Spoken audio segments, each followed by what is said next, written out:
আমার জানে মদিনায় আমার প্রাণে মদিনা বলেন আমার জানে মদিনায় আমার প্রাণে মদিনা সব ভুলিব কিন্তু তোমায় ভুলতে পারি না বলেন সব ভুলিব কিন্তু তোমায় ভুলতে পারি না জানে মদিনায় আমার প্রাণে মদিনা বলেন আমার জানে মদিনায় আমার প্রাণে মদিনা ভুলিনি ও ভুলবো না আমরা ভুলতে পারি না বলেন ভুলিনি ও ভুলবো না ও ভুলতে পারি না আমার সোনার মদিনা আমার প্রাণের মদিনা আমার সোনার মদিনা আমার প্রাণের মদিনা সব ভুলিব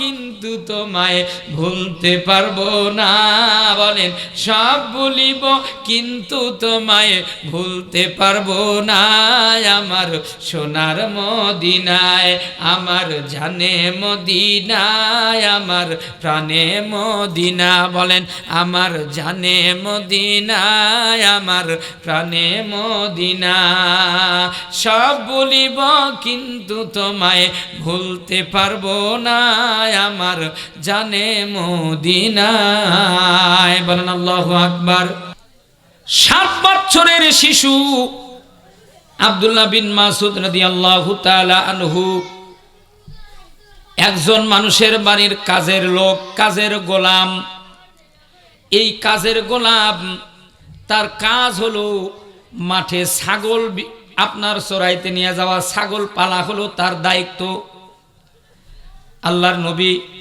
তার প্রিয় কলিজার টুকরা সাহাবী আবু বকরকে সঙ্গে করে নিয়ে ভাইজান মাঠের ভিতরে একটু ঘোরাফেরা করার জন্য গেছে বেড়ানোর জন্য গেছে উত্তপ্ত রোদ হওয়ার কারণে পানি পিপাসা লাগছে নবী আমার ডাক দেয়া আবু বকরে বলতেছে আবু বকর তোমার কাছে কি মাসকে কোনো পানি হবে নাকি আবু বকর বলে নবী গো মসজিদে নামাজ পড়ার পরে সব সাহাবীদের বিদায় করে দিয়া আপনি আমাকে সঙ্গে করে নিয়ে আসলেন আমি তো বাড়িতে যাইনি মসজিদে নামাজে যখন গিয়েছিলাম তখন তো আর আমি পানির টোপলা নিয়ে যাই নাই পানির মস্ক নিয়ে যাই নাই পানির বোতল নিয়ে যাই নাই নবী আমার কাছে তো পানি নাই নবী ডাক দিয়া বলে সাহাবী আবু বকর রে ও আমার সাহাবী আমার তো একটু তৃষ্ণা লাগছে পানি পান করা লাগবে এখন কি করে আবু বকর এইবার চিন্তা ভাবনার মধ্যে পড়ে গেল হৃদয়ে রক্ত খনন হওয়া শুরু হলো হাইরে আমার নবী পানি পিপাসায় কষ্ট পাচ্ছে আর আমার কাছে পানির আবদার করলো আমি পানি দিতে পারতেছি না তাহলে আমার নবী আমি ব্যর্থ আমার নবীকে আমি এক গ্লাস পানি বিপদের সময় দিতে পারলাম না তৃষ্ণার সময় দিতে পারলাম না আল্লাহ রব্বুল আলামিন মাহশরের দিনে যদি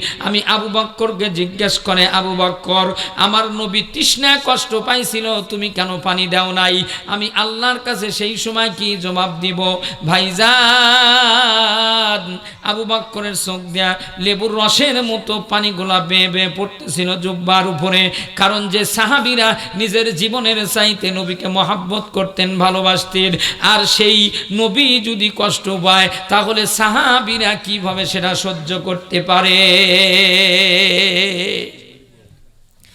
আল্লাহর নবী তৃষ্ণায় কষ্ট পাচ্ছে আবু বকর সিদ্দিক রাদিয়াল্লাহু তাআলা আনহু চোখের পানি ফালায় দিয়া কান্দে একবার ডানে যায় পানি তালাশ করার জন্য আবার বামে যায় পানি তালাশ করার জন্য আবার সামনে যায় আবার পিছনে যায় পানি তালাশ করার জন্য একবার সামনের দিকে যায় নবীর দিকে তাকায় ডানে যখন যায় আবার নবীর দিকে একবার তাকায় একবার সামনের দিকে তাকায় যায় এইবার কোনো জায়গায় যখন পানি খোঁজ করে আবু বকর পাচ্ছিল না যখন ব্যর্থ হয় নবীর কাছ থেকে ঘুরে আসে নবী আমার ডাক দেয়া বলে আবু বকর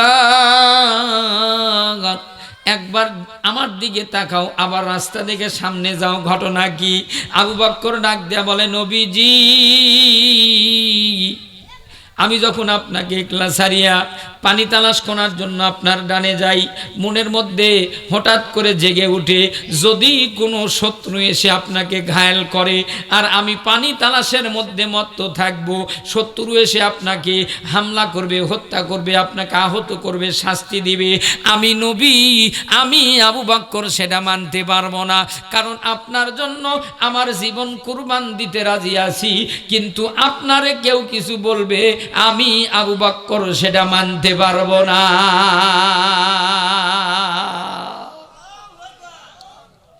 কতটা মহাব্বত করতেন নবীকে। যখন কোনো জায়গায় পাচ্ছে না, নবী ডাক দেয়া বলে, আবু বকর রে, টেনশন করিস না, চল পাহাড়ের ওই পাশে যাই। আবু বকরকে নিয়ে নবী পাহাড়ের ওই পাশে গেলেন। যাওয়ার পরে পানি তালাশ করলেন, সেখানেও পানি পাচ্ছিল না। হঠাৎ একটু দূরে তাকায় দেখে ছোট্ট একটা বালক কয়টা ছাগল নিয়া মাঠের ভিতরে বসে আছে। এইবার নবী আমার ডাক দেয়া বলে, আবু বকর রে শোনো, ওই যে একটা রাখাল দেখা যায়, নিশ্চয়ই রাখালের কাছে তার মস্কের ভিতরে পানি আছে, তার কাছে সংরক্ষিত আছে পানি, ওইখানে গেলে অন্তত এক ঢোক হলেও পানি পান করা যাবে। এই কথা বলিয়া যখন আবু বকরকে সঙ্গে করে নিয়ে নবী ওই বালকের কাছে যখন আগায় গেলেন, বাবাজি আগায় যাওয়ার পরে আল্লাহর নবী ওই 7 বছরের একটা বালকের কাছে ডাক দিয়া বলে, বাবা তোমার কাছে কি গচ্ছিত পানি আছে? আবু বকরও ডাক দিয়া বলে, বাবা তোমার কাছে কি পানি আছে? ওই রাখাল 7 বছরের বালকটি ডাক দিয়া বলে, নবী গো। আবু বকর যখন বলল, বাবা তোমার কাছে পানি আছে কিনা, 7 বছরের বালক ডাক দিয়া বলে, আমার কাছে যে পরিমাণ পানি আছে, এই পানি দিয়া তো আমি আজকের দিন অতিবাহিত করতে পারবো না, স্বল্প একটু পানি আছে, সুতরাং এই পানি আপনাদেরকে দেওয়া আমার পক্ষে সম্ভব নয়। নবী আমার ডাক দিয়া বলে, বালক তোমার নাম কি? বলে, আমার নাম হলো আব্দুল্লাহ বিন মাসুদ। নবী আমার ডাক দিয়া বলে, বাবা তোমার কাছে আমি একটা রিকোয়েস্ট করবো, রিকোয়েস্টটাকে রাখবা। বলে, কি রিকোয়েস্ট করবেন? এইবার আবু বকর ডাক দিয়া বলে, নবী আমার ডাক দিয়া বলে, এ বালক আব্দুল্লাহ বিন মাসুদ, তোমার কাছে আমার আবদার হলো, এই ছাগলের পালের ভিতর থেকে একটা ছাগল তুমি আমারে দাও, একটা ছাগল আমি দহন করিয়া তার দুধ একটু পান করব, তৃষ্ণা মিটাবো। ওই 7 বছরের বালক ডাক দিয়া বলে, আমি এই ছাগলের মালিক না, এই ছাগলের পালের মালিক না, সুতরাং আপনি চাইলে আপনাকে এই ছাগলের দুধ দহন করে পান করার অনুমতি আমি দিতে পারি না। কি আমানতদার! আমি তো রাখাল, আমি গোলাম, আমি এই ছাগলের মালিক না, ছাগলের পালের মালিক না, সুতরাং এখান থেকে ছাগলের দুধ দহন করে আপনাকে দেব, এটা আমার পক্ষে সম্ভব নয়। সুবহানাল্লাহ বলেন, আর একটা আওয়াজ দিয়ে বলেন সুবহানাল্লাহ। আর আমার দেশের পাতি নেতা, আতি নেতা, জাতি নেতা, এদের খবর কি? একটা সাধারণ একটা লোক যদি দোকানের একটা কর্মচারী রাখে, সেই কর্মচারী ওই দোকান চুরি করে ঢকঢকা বানায়। কি ভুল বললাম? কথা বলেন, ভুল বললাম? খালি ঘন ঘন ভাউসার মারে। একবার আমার মাদ্রাসায় এক ভদ্রলোক আসছে যে, হুজুর রোজার মাসে আপনাদেরকে একটু আমরা মেহমানদারি করাবো, তো কেমন কি খরচ আসবে? তো আমি একটা আনুমানিক একটা লিস্টি করে দিছি, এই মনে করেন যে 2-3 হাজার টাকা হলে বাচ্চাদের একটা ইফতারির একটা আইটেম করা যায়, ভালো আইটেম করা যায়। তো উনি আমাকে সেই লিস্ট মাফিক ইফতারি কিনে দিছে, আমি বাচ্চাদেরকে খাওয়াইছি। 25শে রমজান আমার কাছে একটা ভাউচার নিয়ে আসছে সিগনেচার নেওয়ার জন্য। কত রমজান? 25শে রমজান। আমি বললাম, ভাই কিসের কাগজ এটা? বলতেছে, ওই যে আপনাদেরকে একটু মেহমানদারি করালাম, এটা কোম্পানির জিনিস, তো আপনাদের একটা সিগনেচার লাগবে। তার মানে আমার কেন সিগনেচার লাগবে? হ্যাঁ লাগবে, এই ভাউচার না হলে তো বিল পাস হবে না। পরে আমি ভাউচার খুলে দেখি কিসের 3000, ওখানে 35,000 টাকার ভাউচার করছে। কোথায় 3000 আর কোথায় 35,000? চিন্তা করতে পারেন? এই 35,000-এর যদি আমি সিগনেচার করি, তাহলে এই 35,000 কি আমার প্যাটের যাবি না ওই স্যামসের প্যাটের যাবি? কথা কন না কে? এই রাষ্ট্রের যারা রক্ষক এ যাবৎ পর্যন্ত হয়েছে, এই রক্ষকেরা ভালো করে শুনে রাখো, বাংলাদেশের সরকারি যদি 1টি টাকা হয়, এই একটি টাকার মালিক হলো এই বাংলাদেশের 18 কোটি জনগণ। কথা কান না কে? আপনি 1 টাকা মাইরে খেলেন, আল্লাহ কিন্তু এই বান্দার হক মাফ করবি না। কথা কান না কে? বান্দার হক কি আল্লাহ মাফ করবি? তাহলে আপনি 18 কোটি লোকের টাকা আপনি মাইরে খাচ্ছেন, এখন যায় তুমি 18 কোটি লোকের পা ধরে ধরে মাফ চাও, ভাই আমি তোমার টাকা মাইরে খাচ্ছি আমাকে মাফ করে দাও। কথা কান না কে? সম্ভব কি? আর তা না সম্ভব হলো যারা মরছে টাকার পা ধরবি কেমনে? কথা কান না কে? যারা এদেশের টাকা লুট করে চুরি করে বেগম পাড়া যারা বানাইছো কানাডায়, যারা ইউরোপ আমেরিকায় পাচার করেছো, ভালো করে শুনে রাখো, ভালো করে জেনে রাখো, আল্লাহর আদালতের কাঠগড়ার জবাব একদিন দিতে হবে। আওয়াজ তুলে চিল্লায় বলতে হবে, ঠিক কিনা?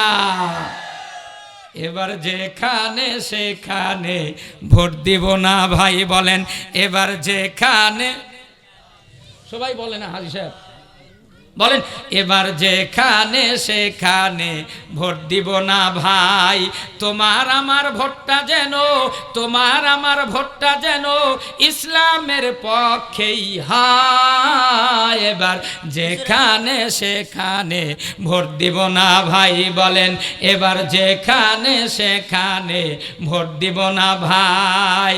আরে দাড়ি পাল্লা রিক্সা মার্কা হাত পাখা বটের গাছ সবই তো আমাদের ভাই, এবার যেখানে সেখানে, কথা বলেন এবার যেখানে সেখানে, আবার বলেন এবার যেখানে সেখানে তোমার আমার ভোটটা যেন ইসলামের পক্ষেই হয়। এবার যেখানে সেখানে ভোট দিব না ভাই, বলেন মারহাবা। আমার অদ্দারি শিক্ষক, এই বাংলাদেশের মন্ত্রীরা, এমপিরা, নেতারা 7 বছরের বাচ্চার আমানতদারি দেখে নবী আমার চোখের পানি ছাইরা দিলেন। নবীর চোখ দিয়া লেবুর রসের মতো পানি পড়তেছিল, দাড়ি মোবারকগুলা ভিজে ভিজে পানিগুলা জুব্বার উপরে পড়তেছিল। নবী আমার ডাক দিয়া বলে, বাবাজি তোমার নাম কি? এইবার 7 বছরের ছেলেটা ডাক দিয়া বলে, আমার নাম হলো আব্দুল্লাহ বিন মাসুদ। নবী আমার ডাক দিয়া বলে, আব্দুল্লাহ বিন মাসুদ রে, তোর এই পালের ভিতরে মায়ের দুধ পান করে এমন ছোট বাচ্চা ছাগল আছে নাকি? এইবার ডাক দিয়া বলে, নিশ্চয়ই আছে। তাহলে ওই একটা ছাগলের বাচ্চা আমাকে দাও, যেই বাচ্চা এখন পর্যন্ত তার মায়ের দুধ ছাড়ে নাই, এমন একটা বাচ্চা আমাকে দাও, আমি দহন করে একটু তৃষ্ণা মিটাই। আব্দুল্লাহ বিন মাসুদ ডাক দিয়া বলে, এই মানুষটাকে এতক্ষণ ভালো মনে করেছিলাম, এখন দেখি মানুষটা পাগল। যেই ছাগলটা এখনো পর্যন্ত মায়ের দুধ খায়, সেই ছাগল কিভাবে নিজে দুধ দিতে পারে?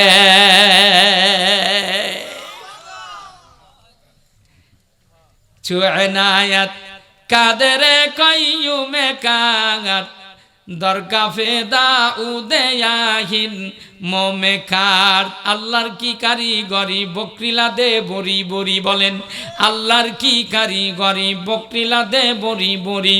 মুগরিয়া তো পানি খায় তবুও কেন শোনায় না? আল্লাহর কুদরত। নবী আমার ডাক দিয়ে বলে, আব্দুল্লাহ বিন মাসুদ রে, যেই বাচ্চা এখনো তার মায়ের দুধ পান করে এমন একটা ছোট বাচ্চা আমারে দিবি? আমি বড় তৃষ্ণার্ত রে বাবা, যদি এই বাচ্চাটারে আমি দহন করে যদি একটু তৃষ্ণা মিটাই, তাহলে তুই কি দিবি না? আব্দুল্লাহ বিন মাসুদ 7 বছরের সন্তান ডাক দিয়া কয়, এতক্ষণ মনে করেছিলাম এই মানুষটা ভালো, এখন দেখি এই মানুষের মাথার বেন খারাপ, কিভাবে সম্ভব এই ছোট বাচ্চাকে দহন করবে? আব্দুল্লাহ বিন মাসুদ ডাক দিয়া বলে, ঠিক আছে, আপনি এমন একটা ছোট বাচ্চা যেটা ইচ্ছা সেই বাচ্চাটা নিয়া আপনি কি করেন, দহন করে খান। কারণ আব্দুল্লাহ বিন মাসুদের অন্তরের মধ্যে এটা ধারণা ছিল, যেই বাচ্চা এখন পর্যন্ত মায়ের দুধ পান করে সে কখনোই নিজে দুধ দিতে পারবে না। ঘটনাটা আমি আপনাদের বলতে চেয়েছিলাম, আব্দুল্লাহ বিন মাসুদের সেই ছোট্ট ছাগলের বাচ্চাটা নবী আমার বাচ্চার মতো কোলে নিয়া যখন হাতটা ছাগলের বাচ্চার উপরে বুলায় দিল, মুহূর্তের ভিতরে আল্লাহ রব্বুল আলামিন ওই বাচ্চা ছাগলের স্তনের ভিতরে দুধ ভরপুর করে দিল। বলেন সুবহানাল্লাহ।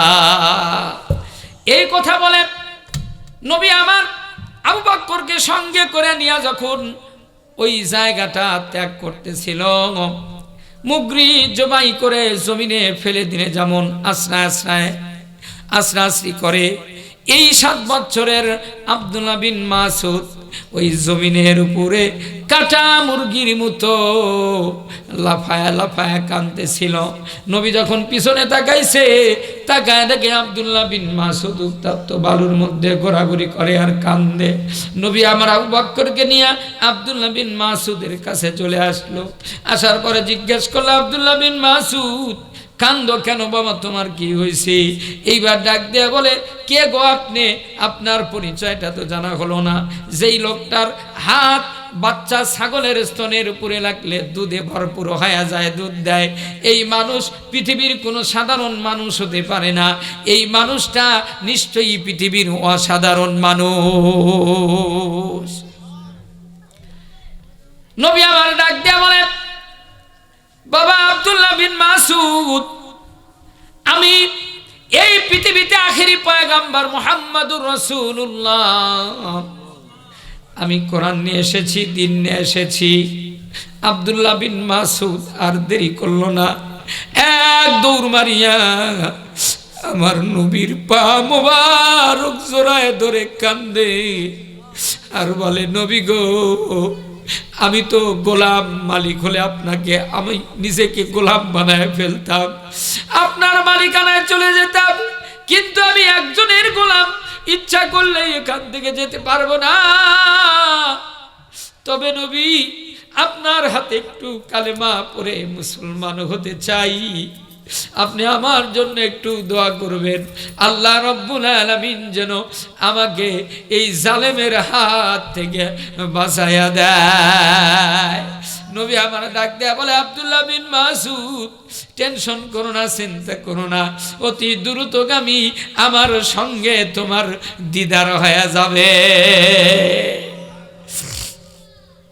নবীর দোয়া আল্লাহ কবুল করে নিছে। আব্দুল্লাহ বিন মাসুদ নবীর সাথে একই মজমার মধ্যে আছে। নবী ডাক দেয়া বলে, কে আসো গো? আমার সাহাবী। মক্কার ঘরে যায়া উচ্চ কণ্ঠে একটু তেলাওয়াত করে আসতে পারবা? কেউ ভাই হাত উঠায় না। এই 7 বছরের শিশু আব্দুল্লাহ বিন মাসুদ এই রকম করে হাত উঠায়। নবী বলে, আব্দুল্লাহ বিন মাসুদ, তুমি ছোট হাত নামাও। আবার নবী জিজ্ঞেস করলো, আবার হাত তুলছে। আবার নবী জিজ্ঞেস করলো, আবার হাত তুলছে। যখন কেউ হাত তুলে না, 3 বার আব্দুল্লাহ বিন মাসুদ ছোট্ট মাসুম বাচ্চারা যখন হাত তুলছে, খানায় কাবার ভিতরে যায় উচ্চ কণ্ঠে আল্লাহর কোরআন তেলাওয়াত করবে। নবী আমার ডাক দেয়া বলে, কেউ হাত তুললো না। ও আব্দুল্লাহ বিন মাসুদ, তুমি হাত তুললা, সুতরাং আমি তোমাকে বললাম তাড়াতাড়ি যাও, তুমি খানায় কাবার দরজার সামনে যায়া কোরআন তেলাওয়াত করো। এইবার আব্দুল্লাহ বিন মাসুদ দৌড়ায় চলে গেছে খানায় কাবার পাশে, যায়া তেলাওয়াত শুরু করে দিছে, আর রহমানু আল্লামাল কুরআন। তেলাওয়াত শুরু করে দিছে। আবু জেহেল, উতবা, সাইবা, কে রে কে, কার এত বড় সাহস খানা কাবার দরজার সামনে আসা মুহাম্মাদের বানানো ধর্মের ওই মন্ত্র পাঠ করে কে গো? কোরআন পাঠ করে কে? তাকায় দেখে বড় কোনো মানুষ না, 7 বছরের শিশু, 7 বছরের ছোট বালক। আবু জেহেল যায় কান বরাবর এত জোরে একটা থাপ্পড় লাগায় দিছে, কান দিয়া রক্তগুলা ঘুরে ঘুরে পড়তেছে। আব্দুল্লাহ বিন মাসুদ নবীর কাছে দৌড়াইছে। নবী ডাক দেয়া বলে, মাসুদ রে, তোর কান দিয়া রক্ত কেন রে মাসুদ? আব্দুল্লাহ বিন মাসুদ বলে, হাবিবাল্লাহ রাসূলুল্লাহ, আমি যখন খানায় কাবার সামনে তেলাওয়াত শুরু করেছি, আবু জেহেল এসে এত জোরে কানে একটা থাপ্পড় লাগায় দিল, যেই থাপ্পড়ের কারণে আমার কানের তালা ফেটে কান দিয়ে রক্ত বের হওয়া শুরু হয়ে গেছে। আব্দুল্লাহ বিন মাসউদের জন্য দোয়া করা হলো। আবু জেহেলকে যেই দিন হত্যা করা হয়, আবু জেহেলের মাথাটা যেই দিন শরীর থেকে দ্বিখণ্ডিত করা হয়, ইতিহাস আপনারা পড়েছেন, আব্দুল্লাহ বিন মাসউদ পরিশেষে যায় ওই আবু জেহেলের মাথাটাকে চাকু দিয়া কেটে একটা রড, একটা তীর এই কানের মধ্যে দিয়া, এই কান দিয়া বের করিয়া ঘাড়ের সাথে আবু জেহেলের মাথাটা ঝুলাইয়া আমার রসুলের সামনে হাজির করেছিলেন।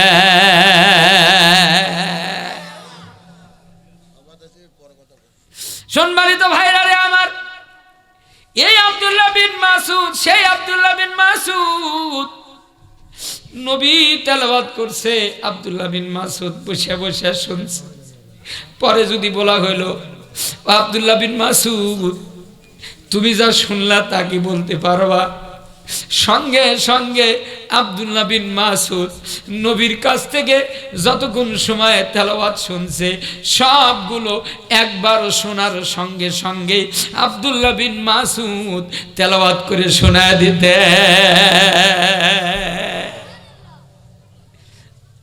বাবাজি, এই আব্দুল্লাহ বিন মাসউদের মতো এরকম হাজারো ইতিম 7 বছরের 8 বছরের ছেলেপেলে এখানে পড়ে। আপনি যদি এই বাচ্চাদের মহব্বত করেন, হাসনের ময়দানে আব্দুল্লাহ বিন মাসউদকে মহব্বত করার বিনিময়ে তার সঙ্গে আপনার হাসর নাসর হবে, এর মধ্যে কোনো সন্দেহ নাই। এই জন্য আমি শেষবারের মতো আপনার কাছে কাকতি মিনতি করে যাই, ও মধ্য দেগলকান্দি গ্রামের মানুষেরা শুনে রাখো, সোনাতলার মুসলমানেরা শুনে রাখো, পৃথিবীতে যদি আখিরাতে যদি নাজাত পেতে চাও, 2টা কাজ পৃথিবীতে করে যাও। 1 নাম্বার কাজ হলো মসজিদ মাদ্রাসায় খেদমত করো। মসজিদ মাদ্রাসায় যারা খেদমতে আছে তাদের সহযোগিতা করো, তাদের সাথে আন্ডারস্ট্যান্ডিং তৈরি করো, তাদের সাথে ভালোবাসা তৈরি করো। মা হাসরের দিন এই মাদ্রাসার তলবে ইলমদেরকে মহব্বত করার বিনিময়ে আল্লাহ রাব্বুল আলামিন আপনার হাসর নাসরের দিন মহা বিপদ থেকে আমার আল্লাহ আপনারে বাঁচায় দিবে। বলেন সুবহানাল্লাহ। তোরা দেখে যা আমিনা মায়ের কোলে, তোরা দেখে যা, বলেন তোরা দেখে যা, মাশাআল্লাহ, তোমরা দেখে যাও। নবীর মহব্বত আছে না নাই?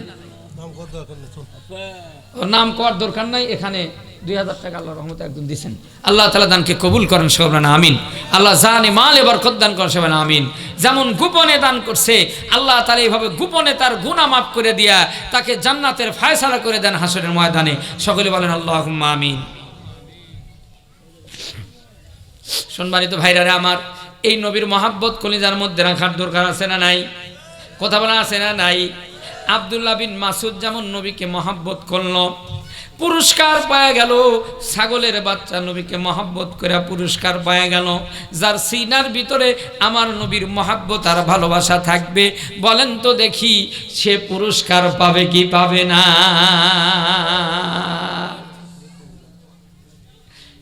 নবী আমার শুয়ে আছে মদিনায়, এমনি এমনি শুয়ে নাই। তোমার আপনার আমল কিন্তু পর্যবেক্ষণ করেন নবী। আমি কোন অপরাধের অপরাধী, কোন অপরাধগুলা করলাম, নবী যখন পর্যবেক্ষণ করতে যায় দেখে আব্দুল সালাম নাটুরি আমি বড় অপরাধ করে ফেলেছি।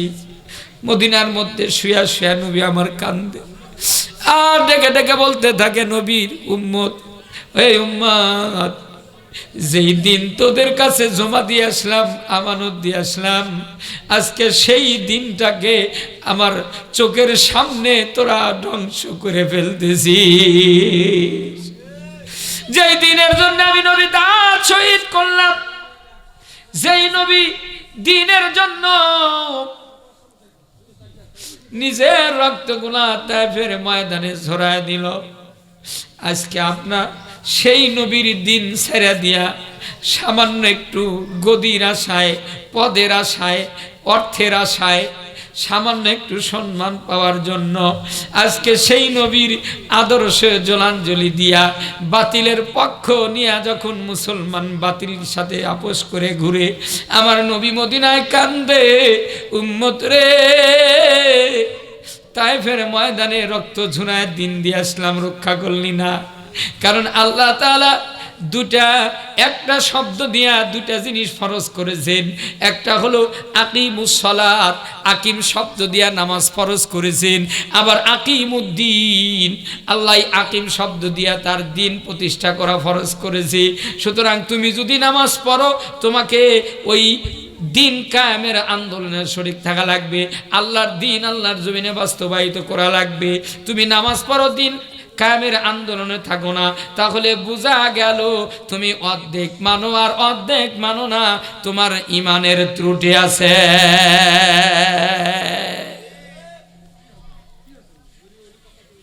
আমার জানে মদিনায়, আমার প্রাণে মদিনা, বলেন আমার জানে মদিনায়, আমার প্রাণে মদিনা। সব ভুলিব কিন্তু তোমায় ভুলতে পারি না, বলেন সব ভুলিব কিন্তু তোমায় ভুলতে পারি না। জানে মদিনায়, আমার প্রাণে মদিনা, বলেন আমার জানে মদিনায়, আমার প্রাণে মদিনা। ভুলিনি ও ভুলবো না, আমরা ভুলতে পারি না, বলেন ভুলিনি ও ভুলবো না, ও ভুলতে পারি না। আমার সোনার মদিনা, আমার প্রাণের মদিনা, আমার সোনার মদিনা, আমার প্রাণের মদিনা। সব ভুলিব কিন্তু তোমায় ভুলতে পারবো না, বলেন সব ভুলিব কিন্তু তোমায় ভুলতে পারবো না। আমার সোনার মদিনায়, আমার জানে মদিনায়, আমার প্রাণে মদিনা, বলেন আমার জানে মদিনায়, আমার প্রাণে মদিনা। সব বলিব কিন্তু তোমায় ভুলতে পারবো না, আমার জানে মদিনায়, বলেন আল্লাহু আকবার।